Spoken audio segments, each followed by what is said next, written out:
Il était nécessaire de vérifier un certain nombre de décisions médicales quant à l'invalidité et l'inaptitude au combat, parce qu'il y a des exemples dans plusieurs régions où le nombre de personnes radiées du registre militaire à la suite de décisions médicales a bondi depuis le début de la guerre. Nous limogeons tous les commissaires militaires régionaux. Ce système devrait être dirigé par des personnes qui savent exactement ce qu'est la guerre et pourquoi le cynisme et la corruption en temps de guerre sont de la haute trahison. 19 000 personnes auraient tenté justement de passer la frontière depuis le début de la guerre. On a reçu des témoignages extrêmement intéressants cette nuit à la rédaction, justement. C'est assez rare d'entendre ces déserteurs, justement. Écoutez l'un d'entre eux, vous allez voir, on comprend vraiment que c'est pas de gaieté de cœur qu'ils quittent l'Ukraine. Écoutez.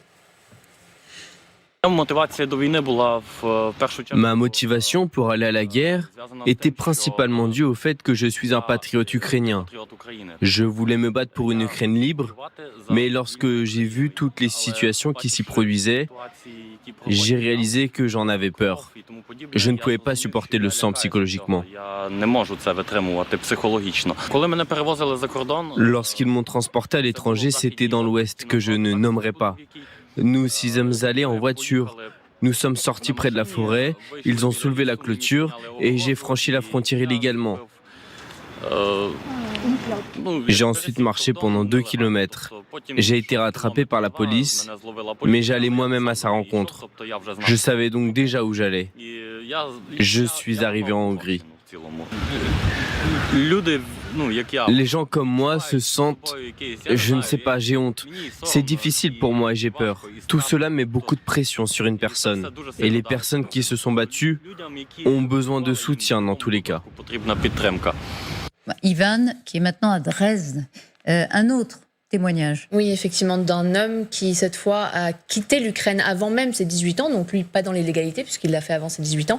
Écoutez-le, il est extrêmement percutant, écoutez. Je ne me qualifierais pas de personne faible physiquement ou mentalement. Mais si je retourne en Ukraine, ils vont juste m'envoyer quelque part dans un point chaud. Et je ne sais rien faire. Ils ne vont littéralement pas me préparer, ils vont me tuer. Qu'est-ce que ça va donner? Une mère malade. Ce sera dur pour elle, pour les autres, pour ma copine, pour mes amis. Si je n'avais pas de famille, bien sûr que je serais parti. Tout le monde comprend ma décision. Si on regarde la situation, mon père est sur le front. Et si le successeur du chef de la famille meurt, ma mère va se retrouver avec 2 enfants. Elle va devenir folle. Vers un durcissement des contrôles pour les Ukrainiens, récemment, des agents de recrutement militaire ukrainiens ont mené des opérations dans des lieux publics à Kiev, tels que des restaurants, des bars et même une salle de concert. Leur objectif, vérifier les documents d'enregistrement militaire et appréhender ceux ne respectant pas les règles. Selon les médias locaux, ces actions pourraient être perçues comme des recrutements forcés de soldats. Que impliquent exactement ces recrutements forcés?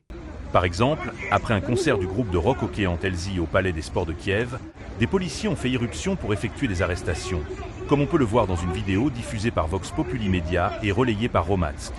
Ces descentes ne se limitent pas à Kiev. Des actions similaires auraient également été signalées dans d'autres villes ukrainiennes, ciblant les hommes ukrainiens âgés de 25 à 60 ans, éligibles à la conscription.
La raison invoquée est le non-respect des obligations militaires, comme le maintien à jour des documents requis. Pourquoi l'Ukraine intensifie-t-elle ses actions? Après des années de conflit, l'armée ukrainienne fait face à une pénurie critique de soldats. L'urgence de recruter de nouvelles recrues se fait sentir, notamment pour remplacer les pertes conséquentes sur le front, évaluées à près de 70 000 hommes, selon le New York Times. Comment procède concrètement l'Ukraine pour recruter? Depuis l'adoption d'une nouvelle loi en mai dernier, il est obligatoire d'avoir ses documents militaires à jour, avec une réduction de l'âge minimal de conscription à 25 ans. Les critères physiques ont également été ajustés, tandis que les tentatives de quitter le pays pour éviter le service sont désormais interdites pour les hommes de 18 à 60 ans. Dans le même temps, des centres de mobilisation sont opérationnels pour convoquer les nouveaux conscrits après une évaluation médicale. Les officiers parcourent ensuite ces centres à la recherche de candidats aptes et motivés. De leur côté, comment le Kremlin recrute-t-il ses soldats? Malgré les affirmations officielles russes sur les volontaires s'engageant contre l'Ukraine, la réalité est complexe. Le gouvernement russe déploie des moyens financiers importants pour attirer de nouveaux soldats, offrant des salaires sur le front bien supérieurs à la moyenne, des primes substantielles pour les familles en cas de décès, et d'autres avantages comme des exemptions d'impôts et la prise en charge des études et des soins médicaux. En somme, la situation évolue rapidement de chaque côté, avec des politiques de recrutement qui reflètent l'urgence et les défis des conflits en cours en Ukraine.